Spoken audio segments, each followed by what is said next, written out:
वृद्ध्यर्थम धर्मार्थ काममोक्ष चतुर्विध फल पुरुषार्थ सिद्ध्यर्थम मम इह जन्मनि जन्मांतरेषु संप्राप्त संचित प्रारब्ध आगामिक रूप सर्वापद निवारणार्थम सुख शांति पूर्वक दीर्घ आयु आरोग्य ऐश्वर्य बल पुष्टि धन धान्य अखंडत श्रीलक्ष्मी कीर्ति महोन्नत जीवन संप्राप्त्यर्थम मम इष्टकाम्यार्थ फल सिद्ध्यर्थम श्री संतोष रूपादेवी संपूर्ण अनुग्रह कटाक्ष सिद्ध्यर्थम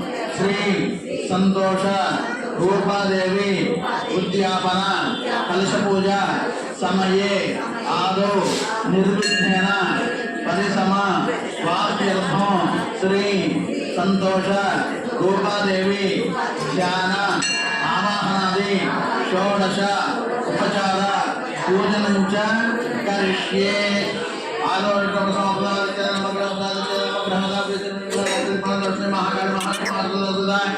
मंडपस्था बाह्य తీసుకోండి. ఓం సూర్యాయ సూర్యగ్రహణం శోభనం చేసుకోండి. సూర్యాయ సంప్రాప్త సూర్య భుజాధికార సూర్య ధ్యానం ప్రవక్ష్యామి ఆత్మ విడవక్షామయే. ఓం కృష్ణ వర్తమాన విష్ణు నమస్కృత హిరణ్యాన సర్దానంద అవ్యాలమన సన్నోయ అగ్నిం దౌతం దేవయ అవతారం విశ్వరాత్రం సుప్రదాన భద్రద్రాయ విజయస్య విష్ణుయ దివ్యస్య భోజనం సంతోషం హృదయ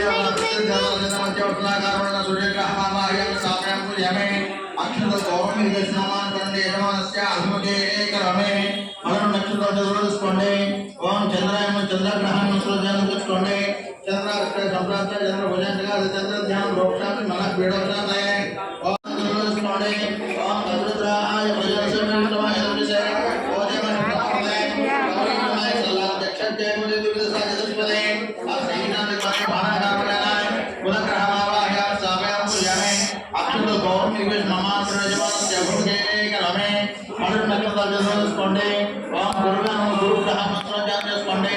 गुरुवंश सम्राट गुरु भुजाधिकार गुरु ध्यान रोक्षामि यद धरित्रः सुमध्वाद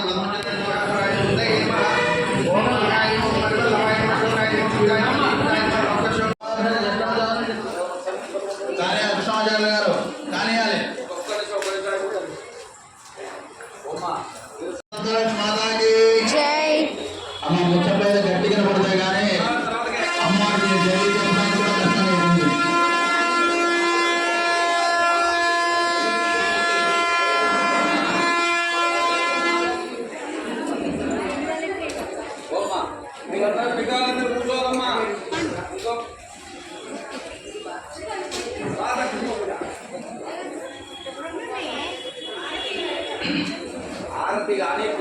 जय संतोष माता की जय। एकदा नैमिषारण्यार्थ श्रवणकालयः प्रप्रोष्ठरानदं सर्वे सूतं पौराणिकं खलु పూర్వకాలమున నైమిషారణ్య శ్రవణకాలి మహాములకు సూత పౌరాణిక ఉపదేశించిన సంతోష రూపాన్ని ఉదగల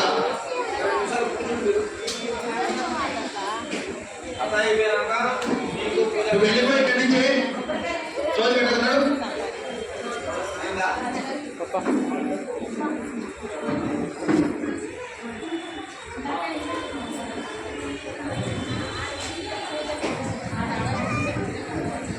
అమ్మ ఎవరు మాట్లాడద్దు.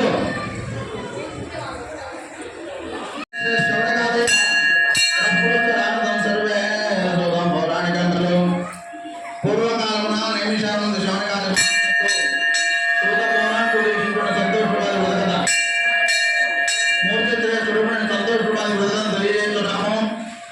పూర్వం త్రేతాయుగంలో విశ్వామిత్ర మహర్షి శ్రీరామచంద్రునికి వృతమాచరింపజేయగా శ్రీరాముడు వృతమాచరించి అనేక శస్త్రాస్త్ర విద్యలను సిద్ధి రాక్షస సంహారం చేసినాడు. ఈ మాత గణేశనందిని ఒకనొక రోజు విఘ్నేశ్వరుడు తన భార్య సిద్ధికుడితో కూడా కలిసి మహాలక్ష్మి వ్రతం ఆచరించుండగా పూజాపీఠపై బంగారు లక్ష్మీదేవితో భార్య నవ్వుతూ కనిపించింది. ఆ భార్య సంతోషంతో గేదెతో పుట్టినరోజు ఆ దంపతులను ఉద్దారణ తీర్మానం చేసినారు. బుద్ధుడు అయితే ఎవరైనా మాట్లాడమ్మా.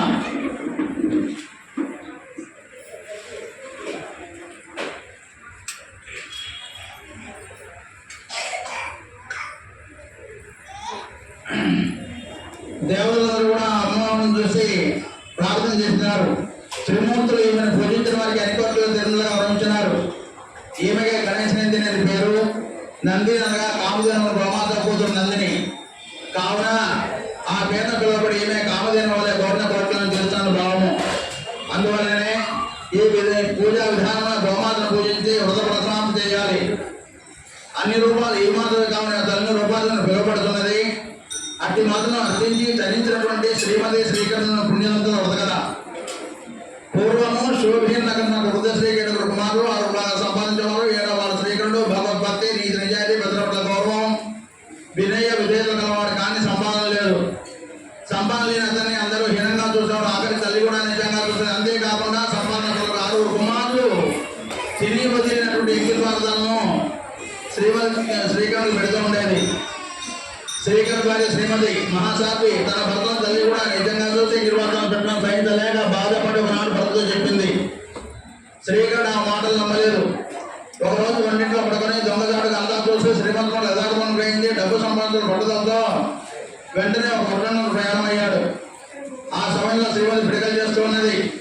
ఆ మధ్యకు వెళ్ళి తన నిర్ణయాన్ని తెలిపి తన కృతగా తన వేలుకొమ్మని ఇచ్చి ఆ వరుసగా ఏదైనా నిమ్మడిసరికి ఆ మధ్య ఏమీ లేక తన పేడ చేసిన భర్త వీరిపై గుర్తుగా అద్దెనది. శ్రీకరుడు ఆ రోజంతా ప్రయాణం చేశాడు. ఆ రాత్రి ఒక గ్రామం జగన్మాతను నిద్రించాడు. తెల్లవారు ఉదయం నిద్రలేచి ఆ జగన్మాతను ధ్యానించి పూజించి ఆనందంగా పట్టలేక సంతోషము మాత అనగానే కుడిగంటలు రోగినవి. దేవిక అతనిపై దయకలిగింది. ఆశీర్వదించిన అతను దర్శించడానికి శ్రీ సంతోషమాదేవి ఆలయం. శ్రీకరుడు మాత ఆశీర్వాదంతో పైన ఒక పట్టణం చేరుకున్నాడు. అతడు ఒక నగరంగా కుదిరాడు. అతని వద్ద ఇంకా 7 మంది నౌకరున్నప్పటికీ కూడా శ్రీకరుడు తన తెలివితేటలతో నీతి నిజాయితీతో నమ్మకంతో పనిచేసి యజమానులను పొంది కొద్ది కాలంలోనే అతని వ్యాపారంలో భాగస్వామి కూడా అయ్యాడు. ఆ విధంగా 12 సంవత్సరాలు వ్యాపారం సాగించారు. ఆ వ్యాపారం సుదేశంతో వ్యాపారం మొత్తం కూడా శ్రీకరుడికి అప్పగించలేక శ్రీకరుడు ఒక ఐశ్వర్యవంతుడై కీర్తి ప్రదర్శన పొంది వ్యాపార సంపాదన పడి ఇంటిని భార్య కూడా మర్చిపోయాడు. ఇక ఇంటి వద్ద శ్రీమతి అత్తగారు పెట్టిన బాధలన్నింటినీ చూస్తున్నది. ఆయన అత్తగారు కొట్టేది తిట్టేది. తినడానికి గోడం కొడుతూ రొట్టె మెత్తగా కాల్చితే స్నానానికి పక్కన నీళ్ళు పోసేది. నానా బాధలు పెడుతూ ఉండేది. ఈ విధంగా ఉండగా ఒకనాడు శ్రీమతి కట్టలు తీసుకొని వస్తుండగా స్త్రీలు కలిసి సంతోష కుమారు వ్రతం చేస్తుండగా చూసింది. వ్రత ప్రసమానికి ఉండి వ్రత బలము వ్రత విధానం మధ్య నడక ఆమె వ్రత విధానాన్ని అమ్మవారి నియమనిష్టం శ్రీమతికి ఏ విధంగా తెలుస్తున్నది. ఈ వ్రతం అనే వ్రతాల కల్లా ఉత్తమమైనటువంటిది. కష్టాలు పొందారు. సంతానం కలుగుతుంది. విద్యార్థులు చేసుకో విద్యార్థులు పొందారు. దళితులు ధనాన్ని పొందగలరు. అన్ని బాధలు కలిగించి అన్ని కోరికలు నెరవేర్చండి. ఆ వ్రతానికి నియమాలు తప్పకుండా పాటించాలని చెప్పింది. ఒక మంచి గ్రహాంతుడి గల శుక్రవారం కలశస్థాపన చేసి పూజావిధి ప్రారంభించాలి. అమ్మవారి ఉపాసన బ్రాహ్మణుడి కలశస్థాపన చేయించడం మంచిది. అతని గురువుగా భావించే భోజనం ధర్మాన్ని తెలుసుకోవాలి. అతనికి తెల్లవారు భోజనం తాంబూలు వస్త్ర ధర్మాన్ని సత్కరించాలి. వ్రత ప్రారంభం రోజున పగలు భోజనం పనికిరాదు, కలహించరాదు, చెడు మాట్లాడరాదు, దుఃఖించరాదు, పుట్టు తినరాదు, డబ్బులు ఇతరులకు ఇవ్వరాదు, దాంపత్య సుఖం పనికిరాదు, మంచము పరుపు శయనము పనికిరాదు, తలగ నిషేధం విష్ణు వస్త్రం ధరించాలి. వ్రత ఆరంభమున గణపతి నవగ్రహ అష్టదిక్పాలు త్రిమూర్తులు వచ్చేసి మడపులను ఆవాహన చేయాలి. బెల్లము శనగలు పాయసం మిఠాయి ఆకుపచ్చడి కూడా నైవేద్యాన్ని సిద్ధం చేసుకోవాలి. పీఠంపై 5 సేడు లేదా 5 దోశలు బియ్యం పోసి ఆసనం చేయాలి. ముత్తైదు దానమైన తాంబూల ప్రధాన సత్కారం చేయాలి. కన్యలు మరియు బ్రాహ్మణ కన్యలు నవమంగళ వారిని పూజించడం శ్రేష్టం. మండలము 3 నెలలు లేదా 1 సంవత్సరం లేదా తన బడ్జెట్ కొన్ని మాటలు అనగా 5, 9, 11, 16, 21, 40 ఈ విధంగా పూజించిన విలువ. తదుపరి వారం ఉద్యాపన చేయాలి. ఉద్యాపనకు కలశస్థాపనకు రెట్టింపు లేదా 2.5 కేజీల ప్రసాదం నివేదన చేయాలి. 7 బ్రాహ్మణ బాలులు లేదా బాలికలు, ఒక బాలిక లేదా బాలు బ్రాహ్మణ ముత్తైదు పూజా విధి. ఈ విధంగా శ్రీమతి ఆమె చెప్పినట్టు మృదువిధానం మొత్తం కూడా గ్రహించింది. తన కష్టాలు బాధలు తవ్వడానికి వృద్ధులు తప్పకుండా దాన్ని నిశ్చయించుకున్న వెంటనే కట్లమ్మి పూజలు తీసుకొని మాతో ఆలయం చేయడానికి అమ్మ నిష్కారించింది, ప్రార్థించింది. తన కష్టాలు బాధలు చేసుకోవడం తనతో ఓడబెట్టింది. తన భర్త త్వరగా తిరిగి వచ్చిన చేయమని ఆ తల్లిని వేడుకుంది.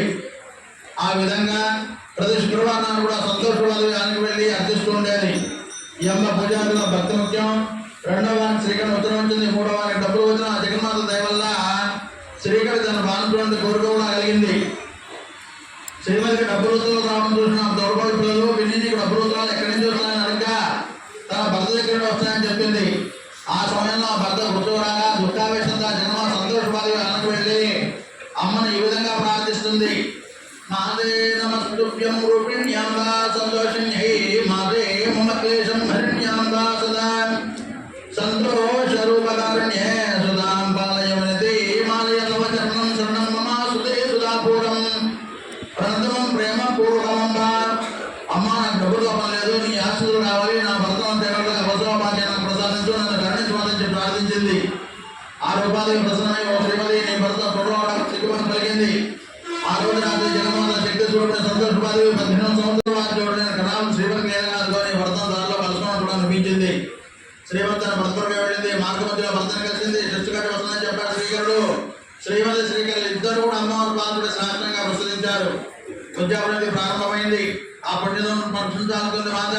ఒక ముసలి పిచ్చదాని వల్ల చదువుగారు చేతుల్లో బెల్లం సరిగలు పట్టుకుని తర్వాత సస్యంగా ఈగల దోమలు వాడుతున్నాయి. పిల్లలు ఆమె చూసే దయ్యం రాక్షసి భోజనం రాడుతూ ఉండసాగారు. వారు వేసిన ప్రధాని కూడా శ్రీమతి తోడుగడలకు బావులు జరుగుతున్నాయి. వారు కూడా ఆమెను చూసి నిజంగానే రాక్షసి కావాలని తలుపులు కిటికీలు వేసుకొని అమ్మయ్య పీట విని చెప్పి సంతోషించారు. అమ్మ సంతోషపడి వచ్చింది. వరగా చూసింది, ఆగ్రహించింది. ఎప్పుడైనా ఉద్యోగాలలో కనిపిస్తుంది. ఆ గాలికి అందరూ దగ్గర ఎక్కి పడుతున్నారు. తలుపులు బాగా జరుగుతున్నాయి. ఇదంతా గమనించిన శ్రీమతి సంతోషంగా ముఖంలో చూసింది. అమ్మ సంతోషపాది నివా తల్లిని భద్రాన్ని భక్తులు అని చెప్పి ఆ బాధలపై పడి అమ్మ ఈ కోపం క్షమించమని కోరింది. అంతా ప్రశాంతంగా మారిన అమ్మాయి అనుభవం అటువంటిది. ఏ విధంగా అయినా సరే శ్రీమతి శ్రీకాలు ఆశించాలని చూశారు. ఆ తోడుకోళ్ళు పాలు విషయంలో శ్రీమతికి ఇచ్చారు. అది గ్రహించిన సంతోషపడుతున్న భక్తులను రక్షించాల్సి ఆ సమయంలో భర్తను అభివృద్ధిగా చేసింది. శ్రీమతి ఆ పాలుగా సగటు భర్తగా వెళ్ళింది.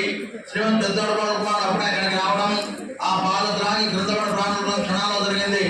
శ్రీమతి ఆ పాలలో విషయం కలిపిందని ఆమెపై నింద వేసి ఆమెను ఆ భర్తను కర్రలతో కొనసాగారు. అతని ఒంటిపై పడిన దెబ్బలు అమ్మవారి గ్రౌండ్గా పలికింది. శ్రీమతిని పట్టుకుని వారు కింద పడిపోయారు. ఇదంతా అమ్మ సంతోష మహిమ. శ్రీమతి మంత్రగతే ఇంద్రజానం చేస్తుందని ఆరోపించారు. ఆ పుణ్యతలు ఇద్దరు కూడా అమ్మవారి పాత్ర ఏడుస్తున్నారు. ఆ తల్లిగా దర్శించిన శ్రీమతి ఆ దేవుని ప్రార్థించింది. ఆ హృదయం భ్రమించింది. చనిపోయిన బాబు జీవించి మెలకొన్నట్టుగా లేచిపోతున్నాడు. అంతేకాకుండా కిటికల్లో అప్ప నేనే త్రాయం చెప్పి చెప్పాడు. దాంతో ఆ తల్లిదండ్రుల శ్రీమతి నిర్దోషం తేలింది. పాలు విషయం కలిగిన కడుపులో ప్రారంభమైంది. మెలికలు తిరుగుతూ అమ్మ పాదులు పడి పాలు నేనే విషయం కలిపి అని చెప్పి నిజమొప్పుకుంది. మనిషితో వేడుకుంది. అప్పుడు సంతోషంగా మహిమ ప్రయత్న శ్రీమతి తోడుకోరు బాలు కూడా తాము భర్తలు ఇంతకాలం జరిపిన తప్పని కూడా మనిషితో వేడుకొనగా వారు ఆ దేవుని ప్రార్థించమని చెప్పారు. అప్పుడు అందరూ కలిసి జయ జయ సంతోషంగా ఏళ్ళు ప్రారంభించారు. దేవుని భోగినవి ఆకాశం దేవతలు ఆపత్త జనదక్షిణాసనంలో జగన్మాత అందరినీ ఆస్వాదించింది. శ్రీమతి ఇంకోసారి వృద్ధి చేసింది. ఫలాన్ని దానించింది. అందరూ నమస్కారం ప్రార్థించారు. అమ్మ సంతోషించింది, అనుగ్రహించింది. కొన్నాళ్ళు శ్రీమతి చక్కని కుమారుడు జన్మించాడు. దేవుడు ప్రసాదం కావున ఆ బాబుకి దేవతలను నామకరణం చేసి అల్లారందుగా పెంచసాగారు. ఇది అమ్మ కృపాపాత్రలో శ్రీమతి శ్రీకరణ కదా. ఈ కథ విన్నవారికి వృతాచరణ చేసినటువంటి వారికి అమ్మ అనుగ్రహంతో పడి హేళన సుఖాలు పరలోక మోక్ష ప్రాప్తి కలుగుతుంది. జయ సంతోష్ మాతాకి, జయ సంతోష్ మాతాకి, జయ సంతోష్ రూపాదేవికి. అమ్మ మీరు పక్కన పుట్టినాకల్లో కాగితంలో కానీ ఒక పొడిలో కానీ పక్క వేసి పెట్టుకోండి. కొద్దిగా అమ్మవారి పాలుగా పసుపు కుంకుమ అక్షంతలు వేసి నమస్కారం చేయండి.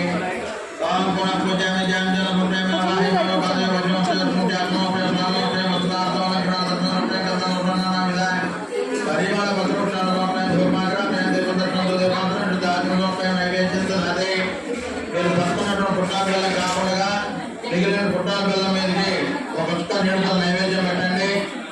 ఓం భోగ్భవ స్వాహ, ఓం తత్సాదేవి సత్య ప్రధాన ప్రశంసామి అమృతమ స్వామృతమ స్వాహ. శ్రీ శ్రీ శ్రీ సంతోషం సత్యసారికి క్షణికోపహార గుడోపహార నివేదన సమర్పయామి. 5 సార్లు చేయించడం. ఓం ప్రాణాయ స్వాహ, ప్రాణాయ స్వాహ, ధనాయ స్వాహ, ధనాయ స్వాహ.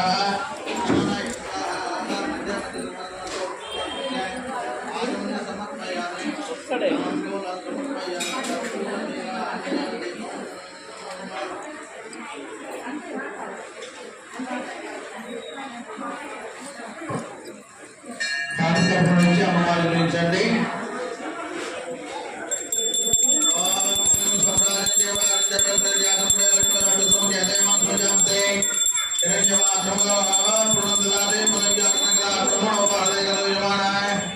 ఆయుష్టే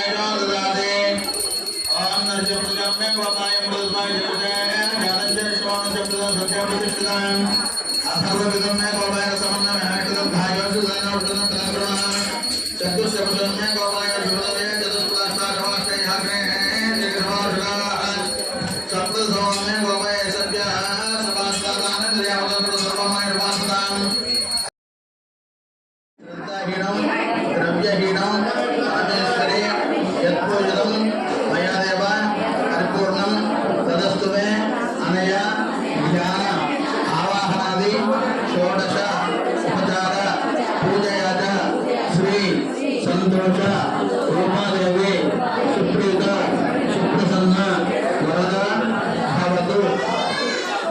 ఒక నీళ్ళు పోసుకొని అక్షత నీళ్లు కలిసి అమ్మవారి దగ్గర విడిచిపెట్టండి.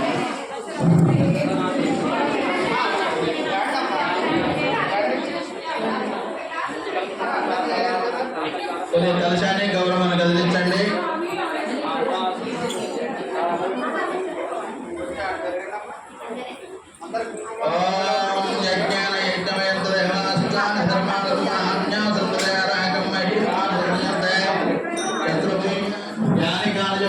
జన్మాంధ్ర హృదయ దాని దాని పునఃసందర్శనం